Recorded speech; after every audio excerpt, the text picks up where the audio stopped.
Au sommaire de cette édition, 44e sommet ordinaire des chefs d'État de la CEDEAO à Yamoussoukro. Chacun des pays membres est représenté par son président ou chef de gouvernement. Le président ivoirien est revenu sur les grands dossiers de l'institution. Son successeur va être connu d'ici à demain, date de fin du sommet.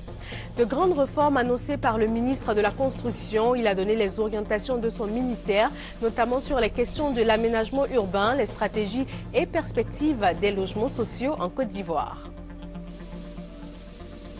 Et puis en sport football, deux équipes ivoiriennes au front pour la Coupe africaine. Nous y reviendrons dans quelques minutes dans la page sport de cette édition avec Anne-Marie Nguessan. Bienvenue dans le journal. Merci d'être avec nous sur RTI 1. Vous avez pu le voir en direct. Le sommet ordinaire des chefs d'État et de gouvernement de la CEDEAO s'est ouvert ce matin à Yamoussoukro. En tout, 14 chefs d'État et de gouvernement sont présents. Les dernières arrivées ont eu lieu ce matin même. Il s'agit des présidents du Bénin, Yahi Boni, du Niger, Issoufou Mahamadou et du Sénégal, Macky Sall. Le Cap-Vert est représenté par son premier ministre qui est également arrivé ce vendredi matin. Et je vous le disais, le 44e sommet ordinaire des chefs d'État et de la CEDEAO s'est bien sûr ouvert ce matin à Yamoussoukro, la capitale politique ivoirienne. L'accord de partenariat économique avec l'Union européenne est l'un des principaux sujets abordés lors de ce 44e sommet. Et les dirigeants ouest-africains vont désigner le successeur de l'actuel président de l'organisation, le chef de l'État ivoirien, Alassane Ouattara. Le président en exercice de la CEDEAO, le chef de l'État Alassane Ouattara, s'est exprimé lors de cette cérémonie d'ouverture. Il a abordé des sujets chers à l'institution, notamment des questions sécuritaires relatives au dossier malien, au terrorisme, à la sécurité maritime et à la cybercriminalité. Bref, il a fait un mini-bilan de son parcours à la tête de l'institution. Écoutons-le. Je suis très heureux de vous retrouver.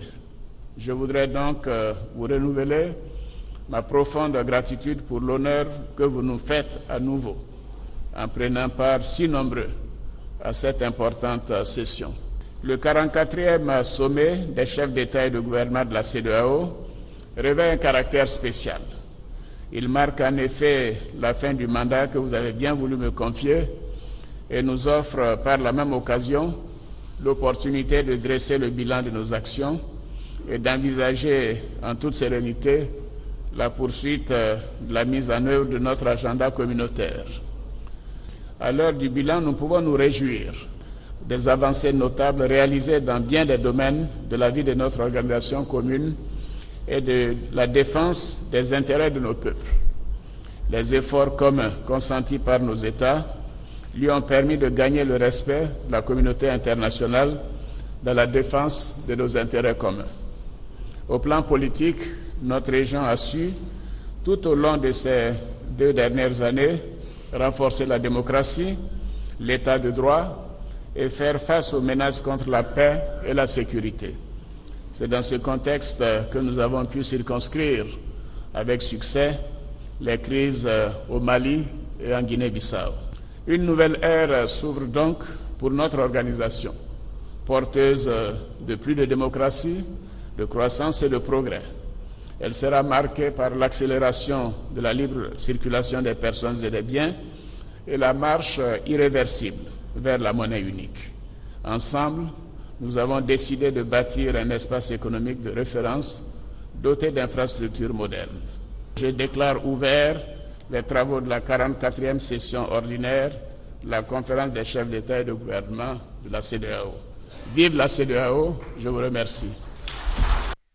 Et ils sont présents à Yamoussoukro pour ce 44e sommet de la CEDEAO. Les présidents ghanéens Goodluck Jonathan et burkinabé Blaise Compaoré ont eu une rencontre avec le président Alassane Ouattara. Les 3 chefs d'État ont bien sûr discuté de questions relatives à leur institution commune, la CEDEAO, mais aussi de coopération et de développement dans leurs pays respectifs. Après 2 ans donc à la tête de l'institution, l'heure est au bilan. Quelles sont les réussites? Quelles insuffisances dans les activités de la CEDEAO? Quelles conclusions tirées des décisions prises et des actions menées, notamment au plan sécuritaire avec la paix au Mali et en Guinée-Bissau? Les réponses dans ce reportage de Laetitia Manglé. L'un des grands défis qui attendait le président Alassane Ouattara en 2012 dès sa prise de fonction en tant que président en exercice de la CEDEAO était d'assainir le climat sécuritaire au sein de l'espace. La résolution des crises militaro-politiques au Mali et en Guinée-Bissau a été la première épreuve réussie avec brio. Au Mali, le deuxième tour des présidentielles porte en mi-2013 Ibrahim Boubacar Keïta à la tête du Mali. L'on note une avancée dans la lutte contre le terrorisme, le banditisme et la prolifération des armes qui menaçaient également la sécurité au sein de la CEDEAO. Nous avons pu maîtriser les situations de crise au Mali et nous sommes en voie d'achever la transition en Guinée-Bissau. En plus de cela, nous avons pu contenir les risques de crise électorale latente dans plusieurs pays membres. Et le président Ouattara s'est impliqué personnellement pour que la situation s'apaise dans plusieurs situations électorales, ce qui nous permet d'avoir une raison apaisée actuellement. Des exploits sécuritaires qui ont pu être réalisés selon des proches collaborateurs grâce au leadership et à la débauche d'énergie d'Alassane Ouattara, président en exercice de la CEDEAO. Le président Alassane Ouattara, grâce à son leadership, il a réussi donc à mobiliser la communauté africaine, mais aussi la communauté internationale et nos partenaires français, et aussi pour juguler la crise au Mali. Vous savez que dès le début, il a fallu qu'il utilise donc son réseau pour amener les pays internationaux au sein de la communauté de la CEDEAO et ensuite de l'Union africaine et plus tard des Nations Unies, pour amener tout le monde à s'intéresser à cette crise qui était arrivée pratiquement à nos portes. L'autre grand défi à présent est de préserver ce nouveau climat de paix et de sécurité au sein de la CEDEAO. Le sommet ouvert ce matin se poursuit jusqu'à demain samedi et là nous aurons le nom du successeur du président Alassane Ouattara à la tête de l'institution. Le programme économique et financier de la Côte d'Ivoire est sur la bonne voie et le climat des affaires s'est nettement amélioré. C'est le verdict du FMI, le Fonds monétaire international, après la 5e évaluation du programme de la facilité élargie du crédit. La mission présente en Côte d'Ivoire a été reçue par le chef de l'État, Alassane Ouattara. Vijanaïma. À Abidjan, dans le cadre de la 5e revue pour la facilité au programme élargi du crédit, la mission d'experts du Fonds monétaire international a présenté ce jeudi au président de la République, Alassane Ouattara, le bilan de son évaluation de l'économie ivoirienne sur l'année 2013. Les experts du FMI ont délivré un bon point à la Côte d'Ivoire. Nous constatons qu'entre 2012, 2013 et 2014, la croissance de l'économie cumulée aura été de plus de 25%. Donc la taille de l'économie ivoirienne sur 3 ans a augmenté de plus d'un quart, ce qui est une performance tout à fait remarquable et dont nous félicitons les autorités. Le président de la République s'est réjoui des conclusions de la mission d'experts du FMI qui illustre bien que la Côte d'Ivoire est en train de retrouver toute sa crédibilité auprès des institutions internationales de financement du développement. Tout juste après cette audience qu'il a accordée à la mission du FMI, le président de la République a quitté sa résidence aux environs de 11 heures pour Yamoussoukro, où il va prendre part ce vendredi au 44e sommet des chefs d'État de la CEDEAO. L'aménagement urbain, les stratégies et perspectives des logements sociaux, ce sont des sujets développés par le ministre de la Construction. Il était face à la presse. Il a également fait cas des grandes réformes en vue pour l'amélioration du cadre de vie des populations. Gabriel Zani. Il est le 4e ministre à passer devant les journalistes dans la tribune Les rendez-vous du gouvernement organisé par le Centre d'information et de communication gouvernementale, CICG. Mamadou Sanogo, ministre de la Construction, a exposé sur les actions de son département dont il a la charge depuis plus de 2 ans. Parmi ces actions, la révision des plans d'urbanisme des villes et communes du pays. Il s'agit d'identifier un peu tous les sites où nous allons réaliser les grands projets, les gares routières, les voies de contournement, l'emprise de toutes les voies de circulation, les centres commerciaux, etc. À côté des réformes relatives à l'accélération des procédures de délivrance des actes de construction, la réforme de la copropriété sera bientôt mise en vigueur. La mesure pourra résoudre durablement les cas d'insalubrité constatés dans les habitats collectifs tels que les 220 logements Sikoji dans la plupart des communes d'Abidjan. Lors des échanges, la question du carrefour de l'Indénié a été une fois de plus remise sur la table et voilà ce qui est prévu. Du côté de la casse, nous sommes en train de bétonner des canaux qui vont amener l'eau au bassin. C'est pour éviter que l'eau ne puisse charrier la boue, les vases et les déchets solides. Ces travaux se font dans le silence et les Ivoiriens ne le savent pas malheureusement. À l'heure où je vous parle, en contrebas de la gendarmerie Agban, il y a un grand bassin d'orage là-bas et un barrage écrêteur financé par la BAD qui est en train d'être réalisé. Enfin, c'est sur une note de satisfaction que Mamadou Sanogo a abordé le sujet des logements sociaux. Le fonds séquestre du projet se lève actuellement à un peu plus de 13 milliards de francs CFA, gage que les Ivoiriens sont confiants et que le projet se porte bien. Une importante quantité de marchandises frauduleuses saisies par la douane à Ferkessédougou. Ces marchandises représentent un manque à gagner de 100 millions de francs CFA pour l'économie ivoirienne. Kader Sogodogo. En espace d'une semaine, 3 saisies de marchandises frauduleuses opérées par la brigade mobile des douanes de Ferkessédougou. Les colis contenaient des pagnes, des pneus, des herbicides, des médicaments et diverses autres marchandises en provenance de pays voisins. Des saisies dont la valeur douanière s'élève à plus de 100 millions de francs CFA. Une pratique qui tue visiblement l'économie ivoirienne. Si nous avons des écoles à construire, de la lumière, des villages à électrifier, de l'eau potable, l'addition d'eau, le salaire aussi a augmenté bien sûr. Donc il faut dire que nous devons nous mettre ensemble et ceux qui sont tapis dans l'ombre, qui jouent à ce jeu qui ne favorise pas l'émergence de la Côte d'Ivoire, qui sachent que désormais ils auront des douaniers derrière eux pour les traquer. La lutte contre la fraude douanière est donc lancée. Il appartient à chaque habitant de ce pays de jouer sa partition en collaborant avec les services douaniers. Un comportement civique qui contribuera à garantir la bonne santé de l'économie ivoirienne. Un autre coup de filet, mais de la gendarmerie de Boaké cette fois. Un gang de coupeurs de route a été pris la main dans le sac. Ils opéraient sur les grands axes menant à la ville de Boaké. Ils ont aussitôt été mis aux arrêts. Kader Sogodogo. Dans la région de Beké, la bataille pour amener la sécurité et la sérénité au sein des populations est engagée. Les braqueurs et autres coupeurs de route sont poursuivis jusque dans leur dernier retranchement par les forces de l'ordre. L'axe Boaké-Yamoussoukro, la nationale A3, voie de prédilection des coupeurs de route qui volent, violent et tuent très souvent les voyageurs. Cette situation amène la gendarmerie nationale à être en alerte permanente. Ainsi, au cours d'une patrouille habituelle, nos gendarmes, le flair aidant, vont interpeller 2 individus. La fouille permet de découvrir des armes de guerre.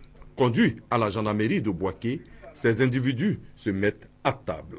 Après les aveux, comme dans une scène de théâtre, ils espèrent la clémence des populations victimes de leur terreur. Mon frère Soulé m'a dit qu'il y a un petit qui a Yobonois qui est venu dire qu'il y a son vieux qui vient à l'argent, 8 millions.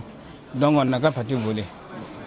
C'est de là on a eu le problème. De là maintenant on a dit à les messieurs de nous allez nous déposer. Donc en partant, c'est là où nous avons pris au corridor avec les armes là. Je vais demander pardon tous mes frères qui restent, qui n'ont jamais fait ça, ou bien ils font ça, ou ils n'ont qu'à voir ça louper. Parce que c'est un truc où ta vie à l'arrivée là. Ça peut couper, tu peux laisser tes familles, tu es dans le problème. C'est la période de la Pâque, un moment qui correspond à de nombreux déplacements dans le Vébaoulé. L'accent doit être mis sur la sécurisation des populations pour permettre à celles-ci de passer des moments agréables. Ces actes de grand banditisme sont favorisés par la circulation des armes légères et de petit calibre. Les pays limitrophes du fleuve Mano se sont donc engagés dans la lutte contre la prolifération de ces armes. Ils projettent désormais intégrer des stratégies nationales et régionales afin de renforcer les mécanismes de coordination et de liaison. Sidonie Davila. L'accumulation excessive et la dissémination incontrôlée des armes légères et de petit calibre constituent une menace importante pour la paix et la sécurité internationale, pour les droits de l'homme et le développement social de nombreux pays. Ce problème réel incite de plus en plus les chefs d'État des pays limitrophes du fleuve Mano à penser à une réponse globale à ce phénomène. On remarque qu'il y a les armes qui passent à travers les frontières et si on ne parvient pas à avoir des mesures, les ennemis qui continuent à tuer nos gens ne vont pas se stopper. Cet atelier est une initiative conjointe du Centre régional de lutte contre les armes légères dans la région des Grands Lacs et de la Commission nationale de lutte contre la prolifération et la circulation illicite des armes légères et de petit calibre, comme NAT-ALPC. Il faudra faire ces rencontres-là pour pouvoir échanger sur les bonnes pratiques, les difficultés, les réorienter, les corriger et puis initier des actions en vue de lutter efficacement contre la circulation des armes au niveau de nos frontières. À l'ouverture de cet atelier, Bamba Cheikh Daniel, représentant le ministre d'État, ministre de l'Intérieur et de la Sécurité, salue et apprécie à sa juste valeur la synergie d'action entre les communautés et les agents intervenant aux frontières. Le gouvernement ivoirien veut espérer que les réflexions aboutiront à des recommandations pertinentes, réalistes et réalisables afin de parvenir au contrôle des armes légères de petit calibre. Le reportage de Sidonie Davila, commenté par Sylvie Touré. Un plan stratégique de développement adopté pour donner un visage plus reluisant au CHU de Bouaké. Il est question d'améliorer les prestations et les soins au profit des usagers. Soro Corona, Kwadio Kwame. Le centre hospitalier universitaire de Bouaké est confronté à d'énormes difficultés dans son fonctionnement. Difficultés qui ont pour nom le sous-équipement, l'inadaptation des installations et la lourdeur des procédures de gestion administrative et financière. Ces dysfonctionnements réduisent le taux d'une meilleure accessibilité des populations à des soins de qualité. Face à ces difficultés, la direction du CHU de Bouaké a donc décidé de créer un cadre de réflexion. Les présents travaux permettront de faire l'état des lieux, proposer des solutions et mettre en place des outils managériaux de planification, de réglementation et de gestion afin d'améliorer le fonctionnement du CHU. Le CHU a du mal à décoller et maintenant que l'État a décidé de réhabiliter et de rééquiper le CHU, il est temps que les ressources humaines soient motivées. Et c'est dans ce sens-là que nous espérons faire une sensibilisation, mettre en place des textes réglementaires sur lesquels nous allons nous baser et définir la politique générale du CHU. Durant 3 jours, ce séminaire scientifique permettra à la centaine de praticiens et aux personnes extérieures participant à ce séminaire de renforcer le cadre institutionnel du CHU de Bouaké. Il a également été question de renforcer la capacité d'accueil et le plateau technique, d'augmenter les recettes propres à l'établissement à hauteur de 50% annuellement et d'accroître la motivation du personnel en instaurant la culture d'entreprise. Les autorités préfectorales ont encouragé cette initiative qui va redorer le blason du CHU terni auprès des populations. Par la tenue de ce séminaire, le CHU de Bouaké répond au souci du président de la République de rapprocher les hôpitaux des populations en leur proposant des soins de qualité. La nouvelle sous-préfecture de Gouiné, c'est dans le département de Biankouma, va bientôt sortir du désenclavement. De grands travaux viennent d'être engagés par le conseil régional du Tangpi. Il s'agit de rendre accessible la voie reliant Gouiné à Biankouma. Jérôme Kwaku, RTI Mans et Thérèse Tapé-Yoboué. Les populations de Gouiné, dans le département de Biankouma, attendaient ce moment depuis longtemps. Sortir leur localité du sous-développement et profiter des nouvelles infrastructures économiques. Grâce au conseil régional du Tangpi, le rêve des populations de Gouiné devient une réalité. De grands travaux viennent d'être lancés. Ils vont permettre de dégager les rochers qui obstruent le passage et recharger les voies dégradées. Nous sommes très émus parce que il y a très longtemps que nous avons souhaité le désenclavement de notre village, Gouiné. Nous remercions sincèrement le président de la République. Avec le désenclavement de notre zone, nous pensons que Gouiné ne sera plus comme par le passé.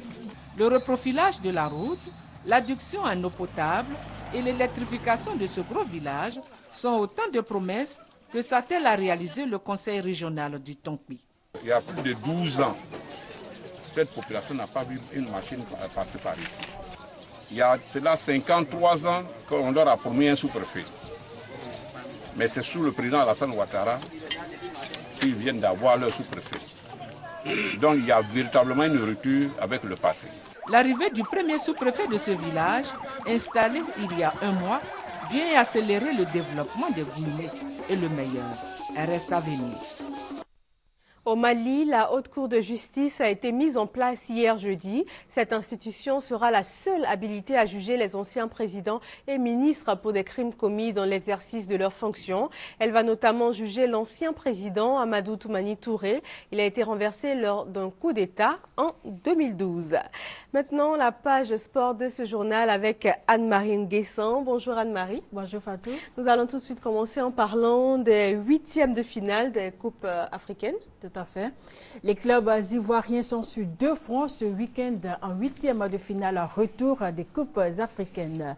En Ligue des champions, le Siwe Sport de San Pedro, après sa victoire 2-1 à Abidjan, tentera de résister au tout-puissant Mazembe samedi à Lumumbashi. La SEC Mimosa, pour sa part, battu 0-1 en Algérie, essaiera de renverser la vapeur ici même au stade Robert Champeau. Pas plutôt au stade Houphouët-Boigny, au plateau face au club sportif constantinois en coupe, bien sûr, des confédérations. Le Siwe Sport est à Lubumbashi avec l'ambition d'arracher la qualification en phase de poule de la Ligue des Champions pour la 2e année consécutive. Les Seweke se sont ouverts une partie de la voie lors de la manche aller par une victoire 2-1 au stade Champrou. Il ne reste au coach Gervais Rigaud et ses joueurs qu'à parachever le travail. Ils vont ouvrir un peu le jeu, ils ont joué regroupé compact derrière. Bon, c'est un peu plus facile, mais là-bas, il va falloir qu'ils attaquent. Donc nous ne désespérons pas du tout, nous allons nous battre sur le terrain là-bas et pour eux, ce n'est pas gagné. Ils verront bien que ce n'est pas donné. Nous allons là-bas chercher la qualification.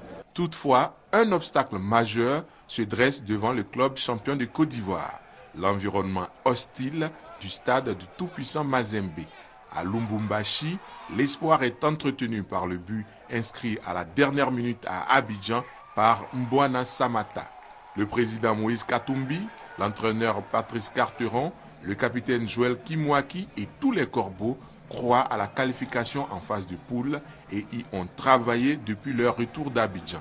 Ils ont l'ambition de transformer le stade de Lubumbashi en un enfer sportif pour les Ivoiriens. En Coupe de la Confédération, la qualification de la SEC Mimosa pour la 2e phase des 8e de finale passe par une victoire contre le club sportif constantinois par au moins 2 buts d'écart. Les Mimos sont conscients de la tâche difficile qui les attend. C'est pourquoi le coach Siaka Traoré et son équipe sont retranchés depuis leur arrivée d'Algérie dans leur laboratoire à Solbeni où ils préparent la stratégie idoine pour réussir le coup parfait. L'équipe pourra compter sur ses actionnaires sollicités pour aider les joueurs à passer le cap constantinois. Ce n'est pas le moment pratiquement de dire ils jouent mal, ils font ci, ils font ça. Ils doivent venir au stade, soutenir massivement leur équipe pour que nous puissions aller de l'avant. Et je compte vraiment sur les actionnaires pratiquement pour ce déplacement. Le club sportif constantinois n'est pas un foudre de guerre. Cependant, la Coupe d'Afrique réserve parfois des surprises désagréables. Alors, attention.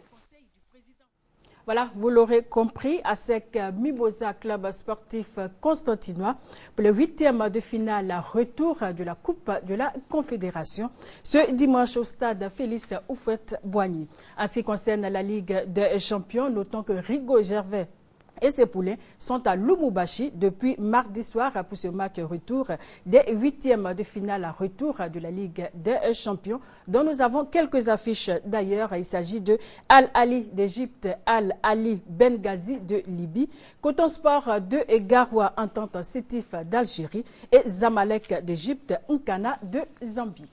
Et on va rester en football, Anne-Marie. Le mondial 2014 se prépare activement au Brésil. Mais on voit que de plus en plus des voix s'élèvent pour contester contre les coûts, les sommes englouties dans cette préparation. Tout à fait. Et hier encore, les populations de Sao Paulo ont défilé dans les rues de la ville pour décrier le budget de 16 milliards d'euros dévolu à cette compétition. Ils estiment que cet argent serait plus utile dans les transports, dans l'éducation ou à la santé. Témoin de cette énième manifestation, Alain Domia. C'est à partir de 19 h que petit à petit, la foule de manifestants anti-mondial s'est agrandie sur la principale avenue de Sao Paulo, la capitale économique du Brésil, pour dénoncer la vie chère et dire aussi non à la Coupe du Monde FIFA 2014 qui doit se dérouler du 12 juin au 13 juillet prochain.